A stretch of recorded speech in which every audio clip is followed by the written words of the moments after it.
ओम शांति 28 ଜାନୁଆରୀ 2026 प्रातः मुरली बाबा कहउछंती मिठे बच्चे परम प्रिय शिव बाबा तुम मानको विश्वर मालिक करिबा पई आसिछंती तेणु तुमे माने तांको श्रीमतरे चाल। परम प्रिय शिव बाबा तुम मानको विश्वर मालिक करिबा पई आसिछंती तेणु तुमे माने तांको श्रीमतरे चाल। प्रश्न मनुष्य माने परमात्मा का विषय रे केउ दुईटी कथा परस्पर ठारो भिन्न रूपरे कहि थांती। मनुष्य माने परमात्मा का विषय रे केउ दुईटी कथा परस्पर ठारो भिन्न रूपरे कहि थांती। उत्तर गोटिए पटे कहउछंती परमात्मा अखंड ज्योति स्वरूप अटंती एवं अन्यपटे कहउछंती से तो नाम रूपरु अलगा। एही दुईटी कथा परस्पर ठारू भिन्न होई जाउछि। परमात्मा को यथार्थ रूपरे न जानिबा कारणरु ही पतित होई चलीछंती। बाबा जेतेबेले एठाकु आसी थांती सेतेबेले ही निजर सठिक परिचय देई थांती। गीत मरना तेरी गली में ओम शांति। पिला माने गीत सुनिले जदि केही मृत्युवरण करती तेबे सीए जाई अन्य जणे पितांक पाखरे जन्म नियंती। कथारे कुहंती अमुक बापांक पाखरे जन्म नेला। साधारणतः केही मार नाम कहि नथांती, बापांकर नाम ही कहि थांती। बापांकु अभिनंदन जणाई थांती। एबे तुमे माने जानुछ आमे आत्मा, ताहा तो शरीरर कथा। आत्मा गोटिए शरीर त्याग करी पुणी अन्य एक बापांक पाखकु जाई थाए। तुमे माने 84 जन्मरे 84 जन शारीरिक पितांक पाखरे जन्म ग्रहण करिछ, किंतु वास्तवरे तुमे माने निराकार पितांकर संतान। तुमे माने परमपिता परमात्मांकर संतान एवं सेठाकार निवासी मध्य अट, जहाकु निर्वाण धाम अथवा शांति धाम कहा जाए। तुमे माने वास्तवरे सेठिकार निवासी अट। बाबा मध्य सेठारे रुहंती। एठाकु आसी तुमे माने लौकिक पितांकर संतान हेउछ एवं सही पितांकु भूली जाउछ। सत्य जुगरे तुमे माने सुखी होई जाउछ, तेणु सही पारलौकिक पितांकु भूली जाउछ। सुखरे केही हेले सही बाबांकु स्मरण करती नाही। दुखरे समस्ते मने पकांती एवं आत्मा ही तांकु मने पकाई थाए। जेतेबेले लौकिक पितांकु मने पकाई थांती सेतेबेले बुद्धि शरीर आड़कु रही थाए। एही बाबा अर्थात ब्रह्मा बाबा मध्य तांकु मने पकाइले कहिबे ओ बाबा। उभय बाबा अटंती। सठिक अक्षर हेउछि बाबा। ये मध्य बाबा से मध्य बाबा, किंतु आत्मा जेतेबेले सही पितांकु मने पकाए तेबे बुद्धि सेठाकु चली जाए। एकथा बाबा बसी संतान मानकु बुझाउछंती। तुमे माने एबे जानुछ जे बाबा आसी आम मानकु निजर करिछंती। बाबा कहउछंती प्रथमे मु तुम मानकु स्वर्ग को पठाइथिली। सेठारे तुमे माने बहुत साहुकार थिल। पुणी 84 जन्म नेई ड्रामा प्लान अनुसारे एबे तुमे माने दुखी होई जाइछ। एबे पुणी ड्रामा अनुसारे पुरुणा दुनिया समाप्त होई जिवो।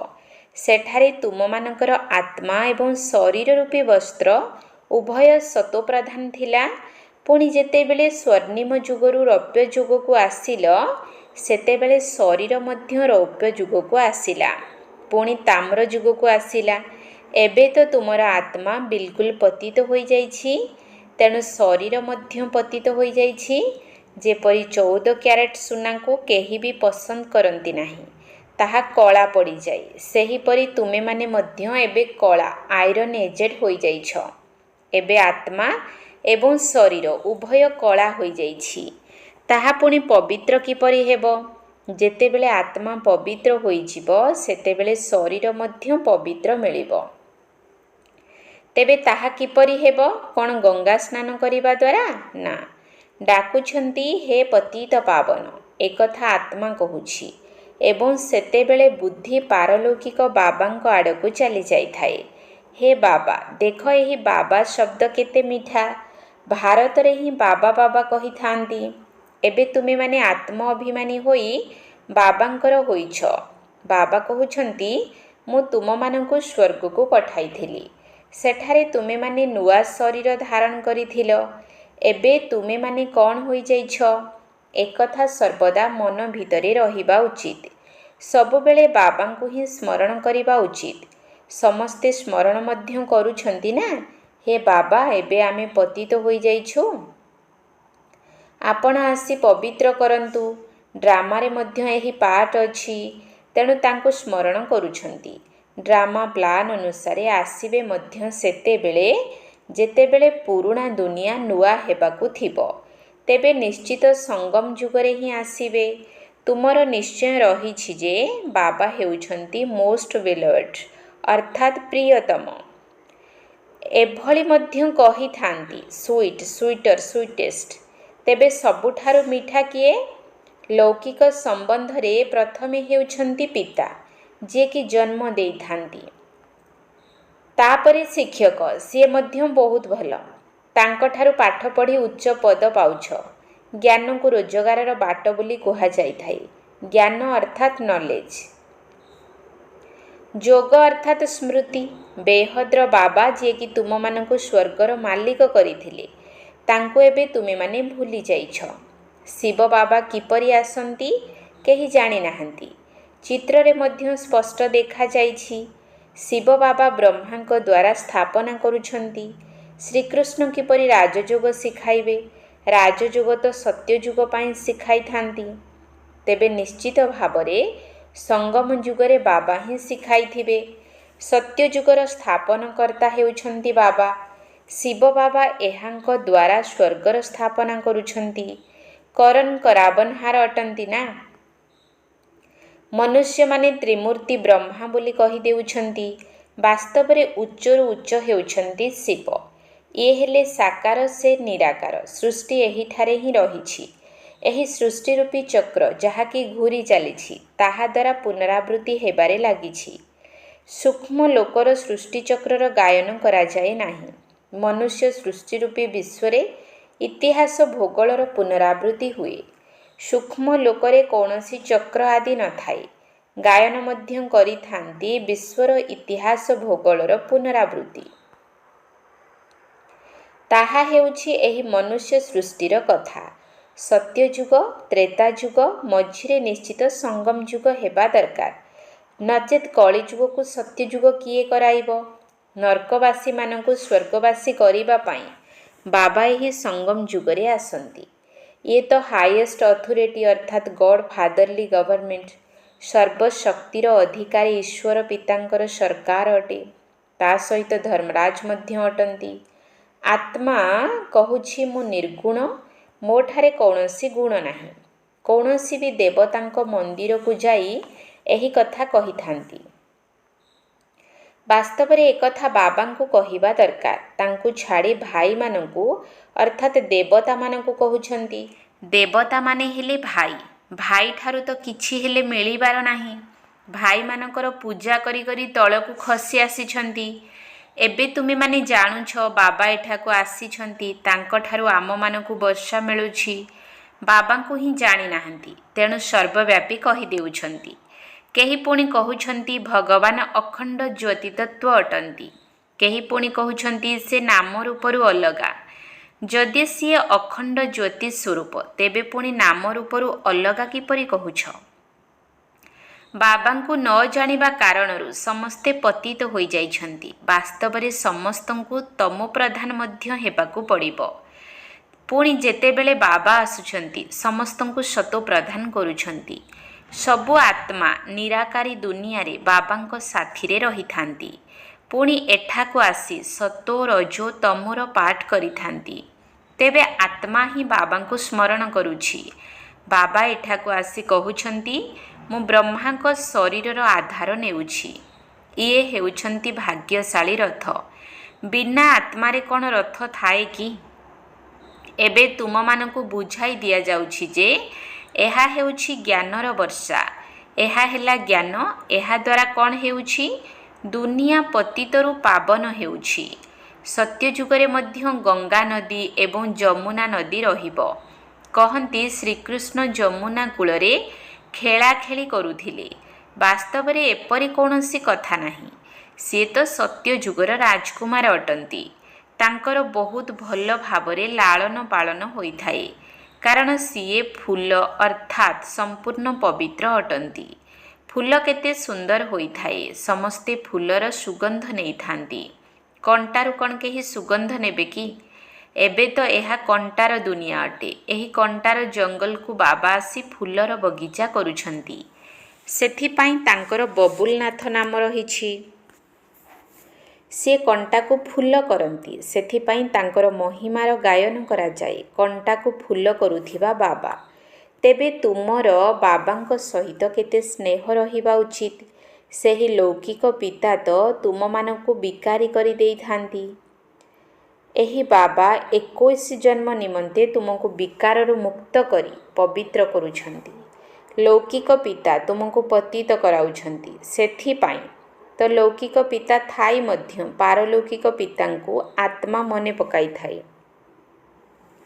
ଏବେ ତୁମେମାନେ ଜାଣୁଛ ଯେ ଅଧାକଳ୍ପ ହେବ ଆମେମାନେ ବାବାଙ୍କୁ ମନେ ପକାଇ ଆସିଛୁ ଏବଂ ବାବା ମଧ୍ୟ ନିଶ୍ଚିତ ଆସୁଛନ୍ତି। ସେଥିପାଇଁ ଶିବ ଜୟନ୍ତୀ ପାଳନ କରୁଛନ୍ତି। ତୁମେମାନେ ଜାଣିଛ ଏବେ ଆମେ ବେହଦ୍ ବାବାଙ୍କର ହୋଇଛୁ। ଏବେ ଆମର ସମ୍ବନ୍ଧ ତାଙ୍କ ସହିତ ରହିଛି ଏବଂ ଲୌକିକମାନଙ୍କ ସହିତ ମଧ୍ୟ ରହିଛି। ତୁମେମାନେ ପାରଲୌକିକ ପିତାଙ୍କୁ ସ୍ମରଣ କଲେ ପବିତ୍ର ହୋଇଯିବ। ଆତ୍ମା ଜାଣିଛି ସେ ଆମର ଲୌକିକ ପିତା ଏବଂ ଇଏ ପାରଲୌକିକ ପିତା। ଭକ୍ତି ମାର୍ଗରେ ମଧ୍ୟ ଆତ୍ମା ଏକଥା ଜାଣିଥାଏ। ସେଥିପାଇଁ ତ କହୁଛନ୍ତି ହେ ଭଗବାନ ଓ ଗଡ୍ ଫାଦର। ସମସ୍ତେ ସେହି ଅବିନାଶୀ ପିତାଙ୍କୁ ହିଁ ମନେ ପକାଉଛନ୍ତି। ଏବେ ସେହି ବାବା ଆସି ସ୍ୱର୍ଗର ସ୍ଥାପନା କରୁଛନ୍ତି। କିନ୍ତୁ ଏହି କଥାକୁ କେହି ବି ଜାଣିନାହାନ୍ତି। ଶାସ୍ତ୍ରରେ ତ ଯୁଗର ଆୟୁଷକୁ ମଧ୍ୟ ବହୁତ ଲମ୍ବା ଚଉଡ଼ା କରିଦେଇଛନ୍ତି। ଏକଥା କାହାରି ଖିଆଲରେ ଆସେ ନାହିଁ ଯେ ବାବା ଆସନ୍ତି ହିଁ ପତିତମାନଙ୍କୁ ପାବନ କରିବା ପାଇଁ। ତେବେ ନିଶ୍ଚିତ ଭାବରେ ସଙ୍ଗମ ଯୁଗରେ ହିଁ ଆସିବେ। କଳ୍ପର ଆୟୁଷ ଲକ୍ଷ ଲକ୍ଷ ବର୍ଷ ଲେଖିଦେଇ ମନୁଷ୍ୟମାନଙ୍କୁ ଘୋର ଅନ୍ଧକାରରେ ପକାଇ ଦେଇଛନ୍ତି। ବାବାଙ୍କୁ ପାଇବା ପାଇଁ କେତେ ଧକ୍କା ଖାଉଛନ୍ତି। କଥାରେ କହନ୍ତି ଯିଏ ବହୁତ ଭକ୍ତି କରନ୍ତି ତାଙ୍କୁ ଭଗବାନ ମିଳିଥାନ୍ତି। ତେବେ ଯେଉଁମାନେ ସବୁଠାରୁ ଅଧିକ ଭକ୍ତି କରିଥାନ୍ତି ତାଙ୍କୁ ନିଶ୍ଚିତ ପ୍ରଥମେ ମିଳିବା ଦରକାର। ବାବା ଏହାର ହିସାବ ମଧ୍ୟ ବତାଉଛନ୍ତି। ସର୍ବପ୍ରଥମେ ଭକ୍ତି ତୁମେମାନେ କରୁଛ, ତେଣୁ ତୁମମାନଙ୍କୁ ପ୍ରଥମେ ଭଗବାନଙ୍କ ଦ୍ୱାରା ଜ୍ଞାନ ମିଳିବା ଉଚିତ। ଯେପରି ତୁମେମାନେ ଯାଇ ନୂଆ ଦୁନିଆରେ ରାଜ୍ୟ କରିବ। ବେହଦ୍ର ବାବା ତୁମମାନଙ୍କୁ ଜ୍ଞାନ ଦେଉଛନ୍ତି। ଏଥିରେ ଅସୁବିଧାର କୌଣସି କଥା ନାହିଁ। ବାବା କହୁଛନ୍ତି ତୁମେମାନେ ମୋତେ ଅଧାକଳ୍ପ ହେବ ମନେ ପକାଇ ଆସିଛ। ସୁଖୀ ଥିବା ସମୟରେ ତ କେହି ସ୍ମରଣ କରନ୍ତି ନାହିଁ। ଅନ୍ତିମ ସମୟରେ ଯେତେବେଳେ ସମସ୍ତେ ଦୁଃଖୀ ହୋଇଯାଉଛନ୍ତି ସେତେବେଳେ ମୁଁ ଆସି ସମସ୍ତଙ୍କୁ ସୁଖୀ କରୁଛି। ଏବେ ତୁମେମାନେ ବହୁତ ବଡ଼ ଲୋକ ହେଉଛ। ଦେଖ ବର୍ତ୍ତମାନର ଚିଫ୍ ମିନିଷ୍ଟର, ପ୍ରାଇମ୍ ମିନିଷ୍ଟର ଆଦିଙ୍କର ବଙ୍ଗଳା କେତେ ଫାଷ୍ଟ କ୍ଲାସ୍। ତେବେ ସେଠାକାର ଗାଈ, ଫର୍ଣ୍ଣିଚର ଆଦି ସବୁ ସେହିପରି ଫାଷ୍ଟ କ୍ଲାସ୍ ହେବ। ତୁମେମାନେ ତ କେତେ ବଡ଼ ଲୋକ ଅର୍ଥାତ୍ ଦେବତା ହୋଇଯାଉଛ। ଦୈବୀ ଗୁଣଧାରୀ ଦେବତା ସ୍ୱର୍ଗର ମାଲିକ ହୋଇଯାଉଛ। ସେଠାରେ ତୁମମାନଙ୍କ ପାଇଁ ହୀରା ନୀଳାର ମହଲ ହେବ। ତୁମର ଫର୍ଣ୍ଣିଚର ସବୁ ସୁନାରେ ଜଡ଼ିତ ଫାଷ୍ଟ କ୍ଲାସ୍ ହେବ। ଏଠାରେ ତ ଝୁଲା ଆଦି ସବୁ ଭିକାରୀ ପରି। ସେଠାରେ ସବୁ ଫାଷ୍ଟ କ୍ଲାସ୍ ହୀରା ନୀଳାର ଜିନିଷ ହେବ। ଏହା ହେଉଛି ରୁଦ୍ର ଜ୍ଞାନ ଯଜ୍ଞ। ଶିବଙ୍କୁ ରୁଦ୍ର ମଧ୍ୟ କହିଥାନ୍ତି। ଭକ୍ତି ପୁରା ହେଲେ ଭଗବାନ ପୁଣି ରୁଦ୍ର ଯଜ୍ଞ ରଚନା କରିଥାନ୍ତି। ସତ୍ୟଯୁଗରେ ଯଜ୍ଞ ଅଥବା ଭକ୍ତିର କଥା ହିଁ ରହିବ ନାହିଁ। ଏହି ସମୟରେ ହିଁ ବାବା ଅବିନାଶୀ ରୁଦ୍ର ଜ୍ଞାନ ଯଜ୍ଞ ରଚନା କରୁଛନ୍ତି, ଯାହାର ପୁଣି ପରେ ଗାୟନ ହୁଏ। ଭକ୍ତି ତ ସବୁବେଳେ ଚାଲିବ ନାହିଁ। ଭକ୍ତି ଏବଂ ଜ୍ଞାନ। ଭକ୍ତି ହେଉଛି ରାତି, ଜ୍ଞାନ ହେଉଛି ଦିନ। ବାବା ଆସି ଦିନ କରୁଛନ୍ତି, ତେଣୁ ପିଲାମାନଙ୍କର ବାବାଙ୍କ ପ୍ରତି କେତେ ସ୍ନେହ ରହିବା ଉଚିତ।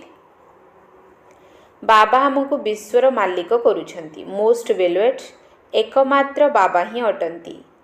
तांकठारु अधिक स्नेही वस्तु किछि होई परिबो नाही। सेथिपाई तुमे माने तांकु अधाकल्प हेब स्मरण करी आसीछ। कहुछ बाबा आसी आमको आमर दुख को हरण कर। तेबे एबे बाबा आसीछंती कहउछंती तुम मानकु निज गृहस्थरे तो रहिबाकु ही हेबो। एठारे बाबांको पाखरे केते दिन रहिबो। बाबांको साथीरे तो परम धाम रे ही रही परिबो। एठारे तो एते सबु संतान रही परिबे नाही। शिक्षक प्रश्न किपरि पचारिबे। लाउड स्पीकर द्वारा रेस्पोंड अर्थात प्रत्युत्तर किपरि देई परिबे। सेथिपाई अल्प अल्प विद्यार्थी मानकु पाठ पढ़ाउछंती। कॉलेज तो बहुत रहिछि पुणी समस्तंकर परीक्षा मध्य होई थाए एवं तार तालिका बाहर करंती। एठारे तो एकमात्र बाबा पाठ पढ़ाउछंती। एकथा मध्य बुझाइबा दरकार जे दुख समय समस्ते सेही पारलौकिक बाबांकु स्मरण करिथांती। एबे सेही बाबा आसीछंती। महाभारी महाभारत लड़ाई मध्य सम्मुखरे उपस्थित। सेमाने भाबुछंती महाभारत लड़ाई रे श्रीकृष्ण आसीथिले। एकथा तो होई परिबो नाही। बिचरा मनुष्य द्वंद्वरे पड़ी जाइछंती तथापि मध्य कृष्ण कृष्ण कही स्मरण करुछंती। सबुठारु प्रिय बाबा एवं श्रीकृष्ण अटंती। ये किंतु निराकार ये हेउछंती साकार। निराकार बाबा सब आत्मांकर पिता अटंती। उभय सबुठारु प्रिय अटंती। श्रीकृष्ण मध्य विश्वर मालिक अटंती ना। एबे तुमे माने निर्णय करि परिबो अधिक स्नेही किए। शिव बाबा ही तो तुम मानकु एपरि योग्य करुछंती ना। पुणी श्रीकृष्ण कौन करुछंती तांको मध्य बाबा ही एपरि करुछंती। तेणु गायन मध्य अधिक सेही बाबांकर हेबा उचित। शंकरंकर नृत्य देखांती। वास्तव रे नृत्य आदिर कौनसी कथा नाही। बाबा बुझाउछंती तुमे सबु हेउछ पार्वती। शिव अमरनाथ तुम मानकु कथा सुनाउछंती। ताहा हेउछि निर्विकारी दुनिया जेउठारे विकारर कौनसी कथा नाही। बाबा कौन विकारी दुनिया रचना करिवे कि? विकार ही मनुष्य को दुख देई थाए। मनुष्य बहुत हट जोग आदि शिखंती। गुंफारे जाई बसंती। निया उपरे मध्य चाली थांती। रिद्धि सिद्धि मध्य बहुत रहिछि। जादूगरी द्वारा बहुत जिनिस बाहर करंती। तेबे भगवान को मध्य जादूगर रत्नागर सौदागर कहउछंती। तेणु निश्चित भावरे से चैतन्य होइथिबे ना। कहउछंती मध्य मु एठाको आसुछि तेबे से जादूगर अटंती ना। मनुष्यरु देवता बेगरु प्रिंस अर्थात रंकरु राजा करुछंती। एपरि जादू केबे देखिछ?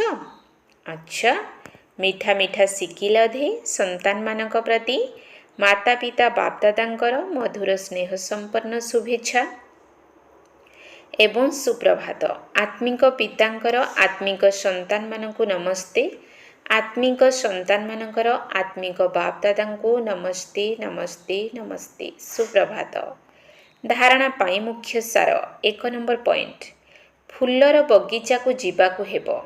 सेथि पाई सुबासित फूल हेबाकु पड़िबो। काहाकु भी दुख देवार नाही। एकमात्र पारलौकिक पितांक सहित सर्व संबंध जोड़िबाकु हेबो। फुलर बगीचा को जीवाकु हेबो। सेथि पाई सुबासित फूल हेबाकु पड़िबो। काहाकु भी दुख देवार नाही। एकमात्र पारलौकिक पितांक सहित सर्व संबंध जोड़िबाकु हेबो। 2 नंबर पॉइंट शिव बाबा ही परम प्रिय अटंती। सेथि पाई केवल तांकु ही स्नेह करिबाकु हेबो। सुखदाता बाबांकु मने पकाइबाकु हेबो। शिव बाबा ही परम प्रिय अटंती। सेथि पाई केवल तांकु ही स्नेह करिबाकु हेबो। सुखदाता बाबांकु मने पकाइबाकु हेबो। वरदान काहार दोष दुर्बलता को न देखी निजर गुण बा शक्ति गुड़िकर सहयोग देउथिबा मास्टर दाता हुओ। काहार दोष दुर्बलता को न देखी निजर गुण बा शक्ति गुड़िकर सहयोग देउथिबा मास्टर दाता हुओ। मास्टर दाता सेही माने अटंती जेउ माने सर्वदा एही आत्मिक भावनारे रही थांती जे दुनियार सब आत्मा माने मो भली बाबांकर संपत्तिर अधिकारी होई जांतु।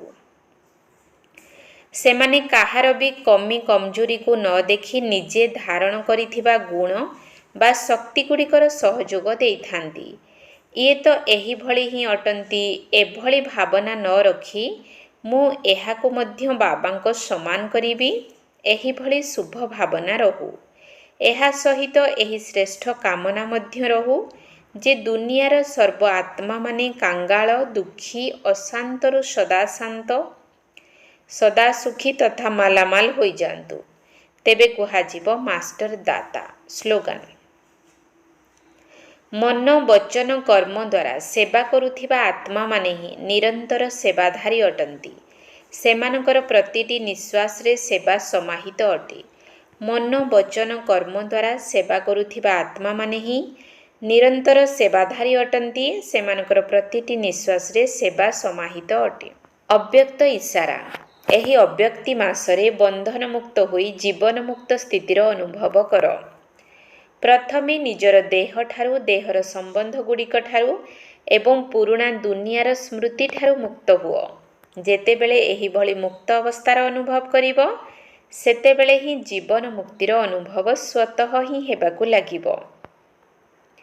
ତେଣୁ ଚେକ୍ କର, ଜୀବନରେ ରହି ନିଜର ଦେହ, ଦେହର ସମ୍ବନ୍ଧ ଏବଂ ପୁରୁଣା ଦୁନିଆର ଆକର୍ଷଣ ଠାରୁ କେତେ ମାତ୍ରାରେ ମୁକ୍ତ ହେଲଣି। ଓମ୍ ଶାନ୍ତି।